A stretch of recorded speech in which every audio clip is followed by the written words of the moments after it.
Hello, good morning. Once again, I welcome you to the class of SYBA general paper, that is SEC. In the last lecture, in the last video, we talked about the concept called consonants and vowels. We know that English language has 44 sounds or 44 phonemes. They have been categorized or they have been divided into sounds called consonants and vowels. So for the production of consonant sounds, we know that there should be some disturbance to the air in the oral cavity, and as far as the production of vowel sounds are concerned, air stream passes through oral cavity without any disturbance. So this is the simple classification between the consonants and vowel sounds. Then in the last lecture we talked about how we classify consonants according to three term label, that is place of articulation, second one is manner of articulation, and third one is we have to consider the position of glottis, that is whether the produced sound is voiced or voiceless. In the last lecture we talked about the place of articulation. The place of articulation refers to at which place two articulators come together to produce particular consonant. Then we are going to talk about manner of articulation. In this video, we are going to discuss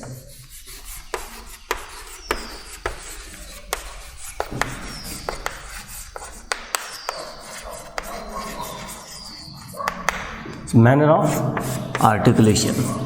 So, place of articulation refers to which organs come together at which place for the production of sounds, and the manner of articulation refers to how close organs of speech come at the time of production of sounds and how air stream releases. So here we have to keep in mind manner refers to how the air stream releases at the production of sounds.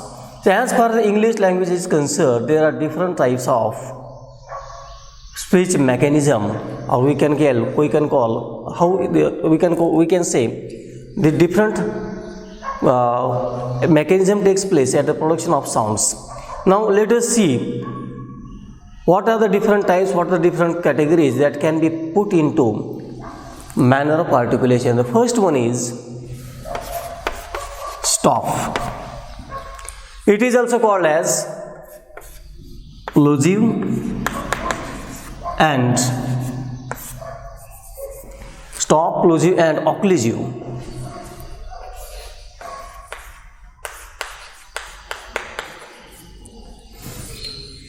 So stop means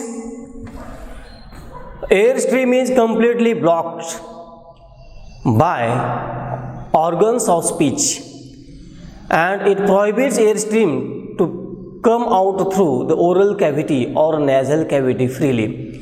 And when the organs of speech are drawn apart, or when the organs of speech are separated from each other, we hear a little sort of burst like sound is produced.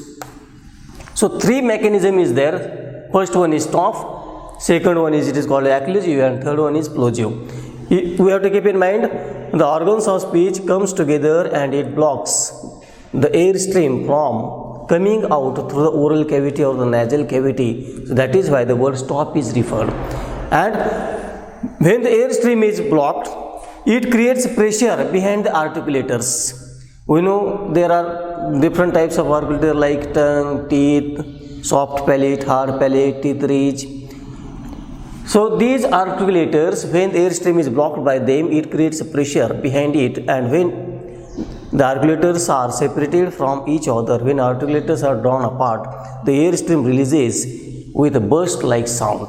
So that is why they are called as, it is called as stop, because air stream is stopped by the organs of speech.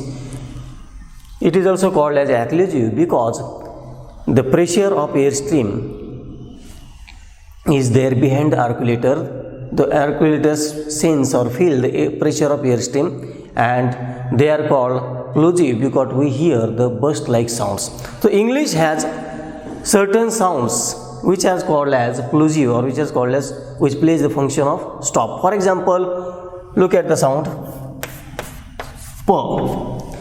Now at the time of production of sound P, Articulators are two lips, lower lip and upper lip. They come together. They block the oral passage. They block the oral cavity. They do not allow the air stream to come out freely. And when lips are drawn apart, when lips are separated from one another or each other, we hear a burst like sound. So you can see there is a pressure built behind the lip, then there is a burst like sound and the air stream stops. So sounds like p, b, m, bilabial sounds p, b, m. So two articulators, that is lower lip and upper lips, comes together and when they are separated, when they are drawn apart, the burst like sound, a burst like consonant can be heard. Then next category or next manner of articulation, we can say it as a nasal sound.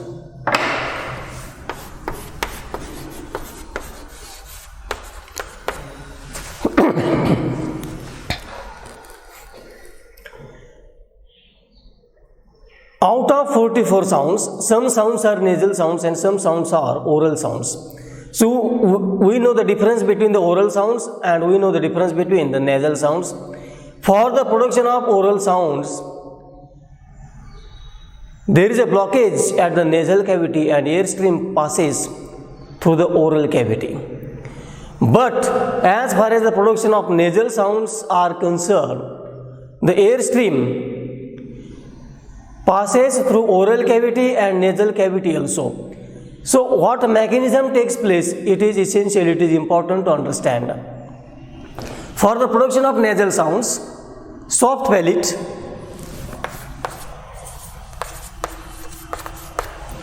which is also referred as velum,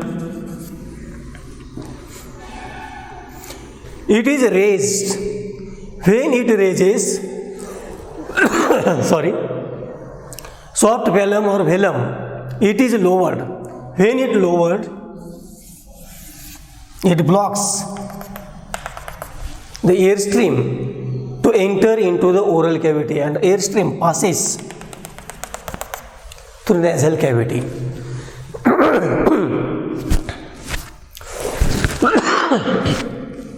Air stream passes through nasal cavity. And for the production of oral sounds, this uvula or velum, it allows air stream to go into the oral cavity and it blocks the nasal passage. And at the production of nasal sound, its role, its function is different. It goes in upward direction or it raises, and by this movement or this raising blocks the air passage of the this raising of the velum stops the air to enter into the nasal cavity and sounds are oral sounds. But as far as the nasal sounds are concerned, its position is changed. It is lowered. Remember, it is lowered. For the oral sound, it is raised. The raising blocks the air to enter into the nasal cavity. But when it is lowered, it allows the air stream to enter into the nasal cavity and some portion of air also enter into the oral cavity. So air can pass through oral and nasal cavity. In English, there are sounds like m, n, ny. As you can see, in word like man, man.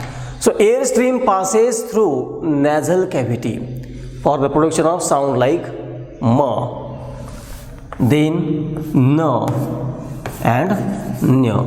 So these three sounds, these three consonants are called as nasal sounds. So function of velum is important for the production of oral sound and nasal sounds.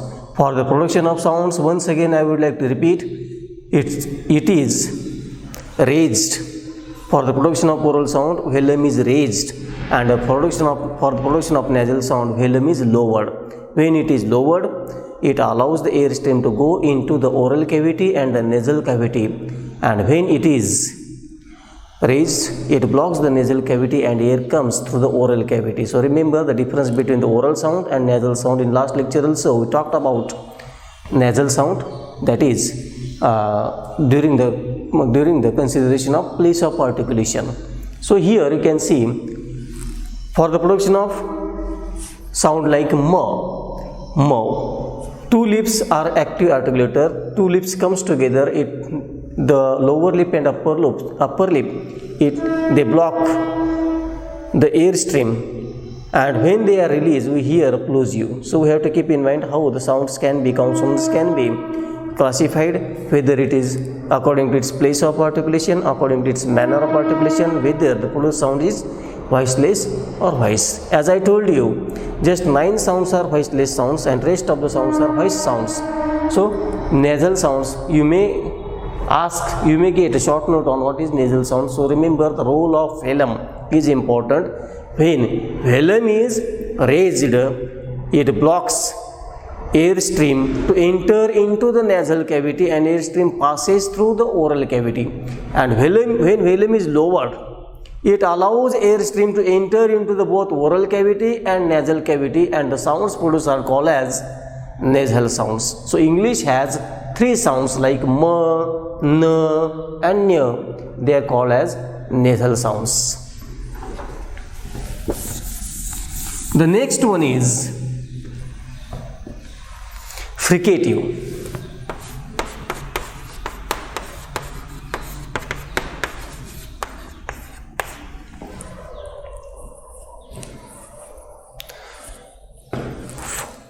The fricative takes place when there is incomplete closure between articulators.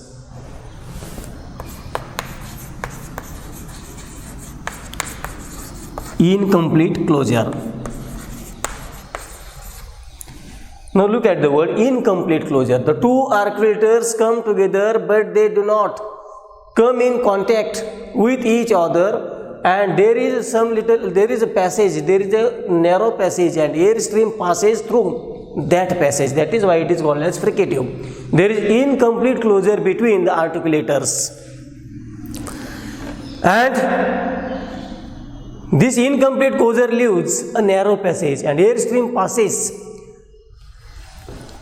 through this open passage or narrow passage and it creates a noisy sound or turbulence.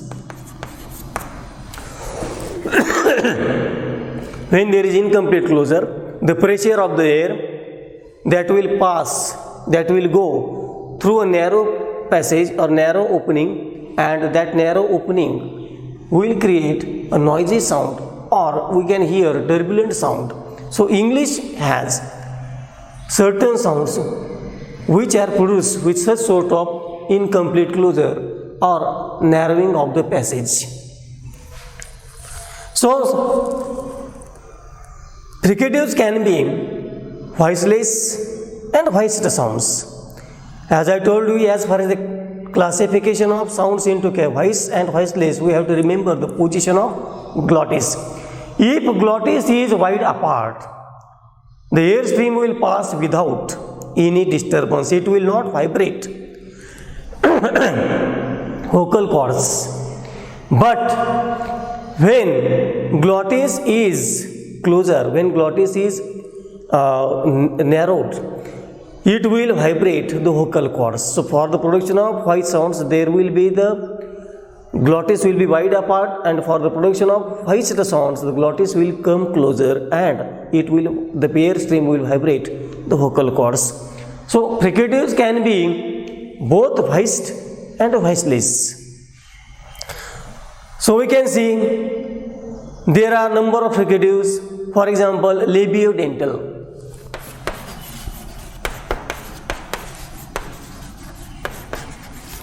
So two organs, that is lips and teeth, when they come together we call such sounds as labiodental. English has such sounds like f, we call them at labiodental. So f and f. So lower lip goes towards the direction of upper lip, narrow passage is there is not a complete blockage of the air, and the noise is heard, f, f, f, f. So air comes out there, it creates a noise. So such sounds are called as fricatives. So there is incomplete closure, as you can see, lower lip and upper teeth. Lower lip moves towards the direction of upper teeth, but contact is not established. Narrow passage is there, and this narrow passage this narrow passage allows airstream to pass through it. It is called as incomplete closure, and pressure of the air creates a noisy sound. So labiodental sounds like f and v. Then th and the sound like th and the. th and the dental sound.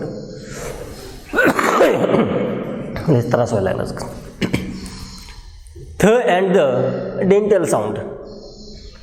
The tongue goes in the direction of the teeth ridge, but there is a narrow passage and airstream passes between them, and it is a turbulent sound. It is a noisy sound, so it is called as fricative. Then we have f, th, the, and sound like s, then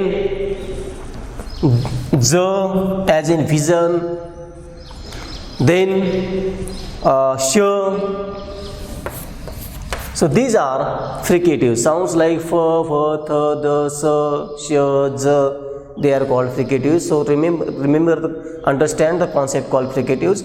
For the production of fricative, the two organs of speech or different organs of speech come together and they allow the airstream to pass between them. There is a not complete closure, there is incomplete closure, and the airstream, when it releases through them, we hear a noisy sound. That is why it is called as fricative. So there is difference between the stop and fricatives. As far as the production of stop is concerned, there will be complete blockage of airstream. Remember, for the production of stops, there will be complete blockage of airstream. Airstream is blocked behind the articulators.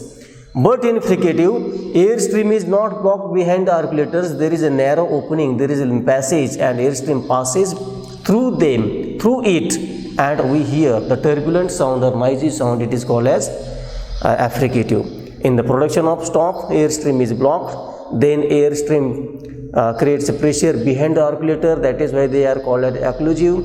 Then after when the articulators are drawn apart, when the articulators are separated, we hear the sound like a burst like sound. So that is why they are called as plosive. So why they are called as plosive, occlusive, and stop? Remember, stop, for the production of stop there should be complete closure, and for the production of fricative there should be incomplete closure.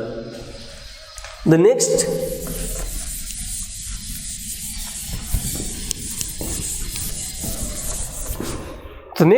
is affricate. So far we discussed what is stop, what is fricative. Now we have to consider what is affricate. So affricate is the combination of plosive and fricative. Now listen carefully. Affricate is the combination of bringing together plosive and fricative. It is a combination of plosive plus fricative. As we have discussed in earlier 10 or 15 minutes, for the production of plosive sound, there should be complete blockage of airstream by organs of speech.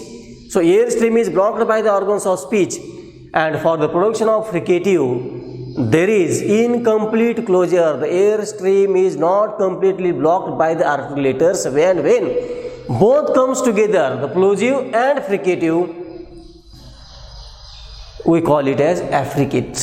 So in the production of affricatives, the sound starts with plosive and moves towards the fricative. The beginning or the start of the sound, the production of the sound or the release of air is first plosive, then moves towards the fricative. So that is what is called as a combination of stop and fricative.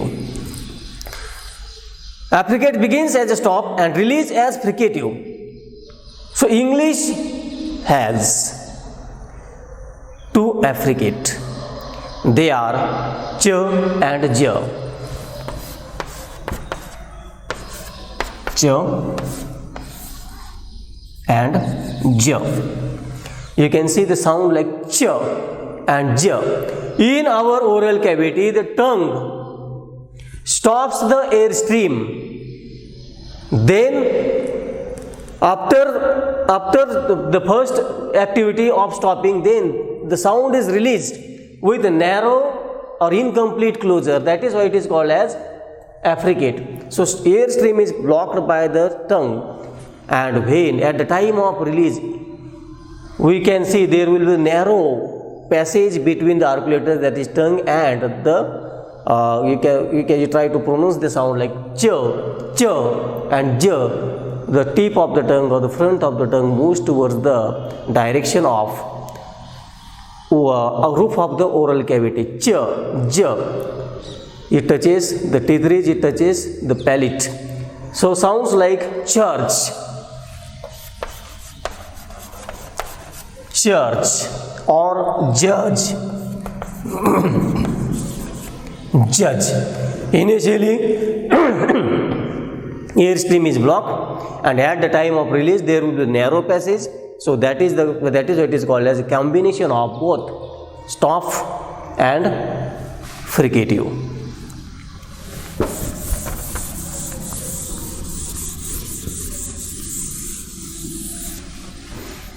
Then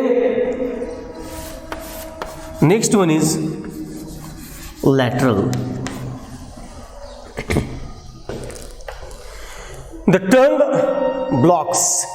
We know that tongue is active articulator, our lower lip is active articulator. Tongue blocks the air stream in the middle region of oral cavity. Once again I repeat, during the production of lateral sound, the tongue, which we call as active articulator, it blocks or it obstructs the air stream to flow from the middle region of the oral cavity. So air stream which passes through our oral cavity is blocked by the tongue, and this blockage takes place at the middle part or the middle region of the oral cavity. And as a result of this, the air stream passes through the sides of the tongue. So air stream, now this is the tongue, it blocks the air stream in the middle region, and now the air stream will pass through the sides of the tongue. Remember what happens during the production of lateral sound. The air stream that is about to move out of our oral cavity, the tongue blocks it into the middle region, and the air stream passes by the sides of the tongue, at the sides of the tongue. Then such sounds are articulated, are called as lateral sound. For example, English sound like L. As you can see, L. The air stream is blocked in the middle region by the tongue, and the air stream passes by the sides of the tongue, and the sound we get is called as lateral sound, L. So in L there is also clear L and dark L. For example, look at the word little. So this one is called as clear L, and this one is called as dark L because of its pronunciation, little, little, little.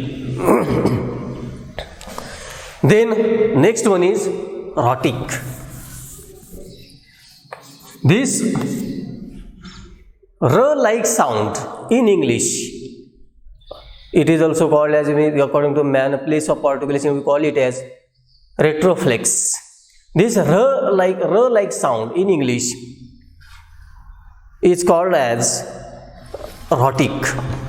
During the production of this r sound, the tip of the tongue is brought close back to the alveolar ridge.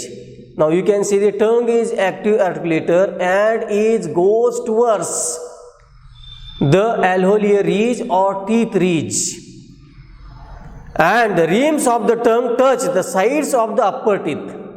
So rims of the tongue, it touches the upper teeth, and air stream comes out through the gap between the tongue and the alveolar part. So there is a gap between the tongue and the teeth ridge, and the air stream passes through them, and the sounds produced are called as rhotic sounds. In English, the sounds like a r.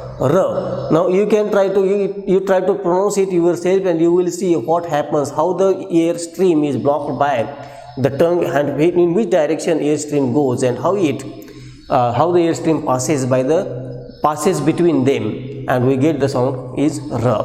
Then the next one is we call it as glide. Glide, glide. So glide or glides, it is also called as semi-vowels.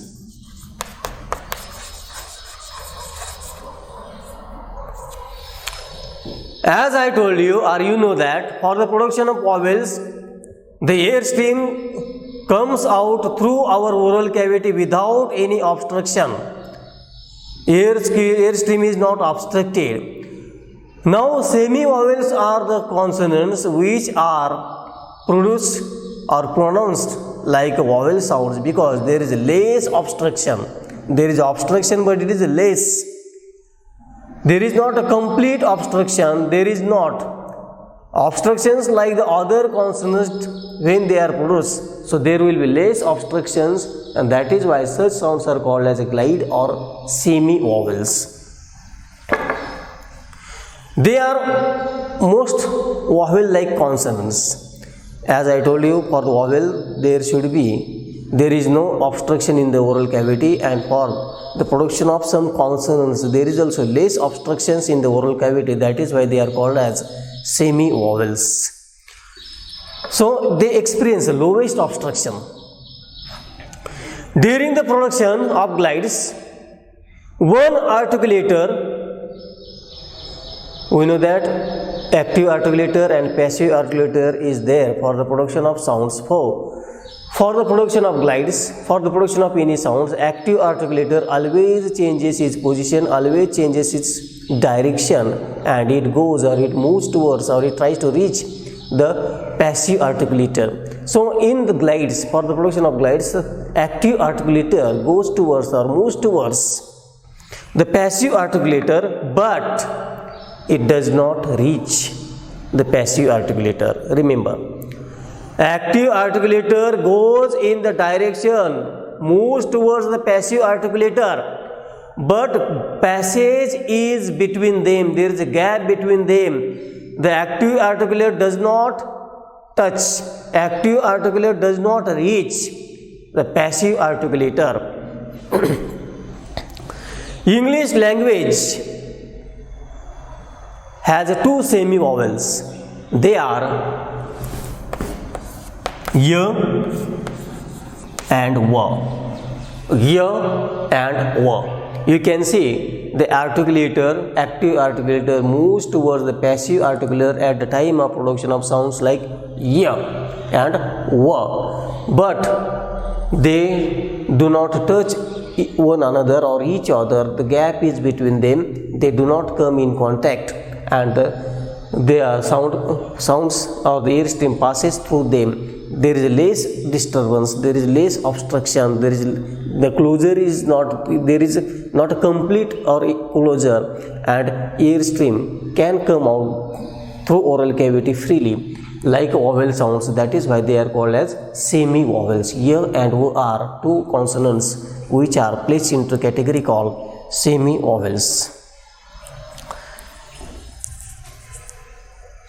You can see the words like H, how it is pronounced. You have to practice it yourself, then you will understand what speech mechanism or which organs of speech come in action during the production of sounds like yet or sounds like you.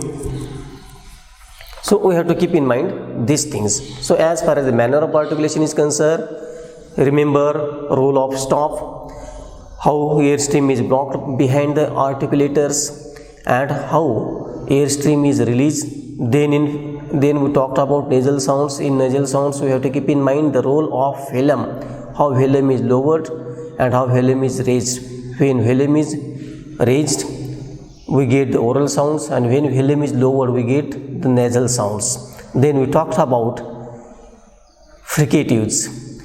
For the production of fricative there is incomplete closure between the articulators and it creates the pressure behind the articulators. Then we talked about affricative. Affricative is the combination of plosive and fricative. Then we talked about rhotic sounds. The r-like sounds are called as rhotic sounds. Then we talked about lateral sounds. The sound like l are called as lateral sound. So for the manner of articulation we have to consider how the air stream is released. So three term label, that is a place of articulation, manner of articulation and position of glottis, helps us to classify or categorize the given consonant. So we have to keep in mind which one is active articulator, which one is passive articulator, and the position of glottis. So position of glottis tells us about whether the produced sound is voice or voiceless. As I told you, when the glottis is wide apart, glottis plays three functions. It plays three roles. First one is production of sounds, second one is breathing, and third one is protection of trachea or windpipe. So when the glottis is wide apart,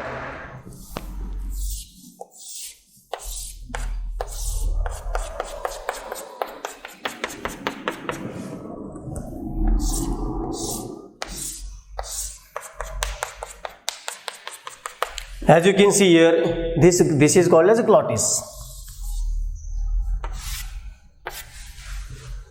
I am not going to draw here complete diagram.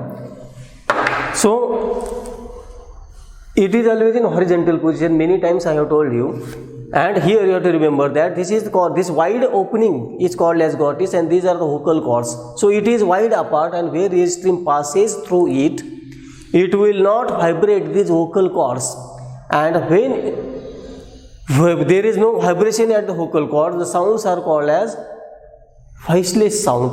And now you can see here the position of glottis, they have come closer, and when the air stream is about to pass between them, or when air stream is going between the glottis, it will vibrate the vocal cord. The pressure of the air stream will vibrate the vocal cords. So this is the position of the glottis during the production of voiced sound, and this is the position of glottis during the position of voiceless sounds. This opening is called as glottis. So here you can see it is a closed one, it is a wide one. So the English has, I told you, there are just 9 sounds which are voiceless sounds. Rest of the sounds, out of 44 sounds, just 9 sounds are voiceless sounds, and other sounds are voiced sounds. Once again I repeat voiceless sounds. They are p, t, k, ch, sh, s, f, th and h.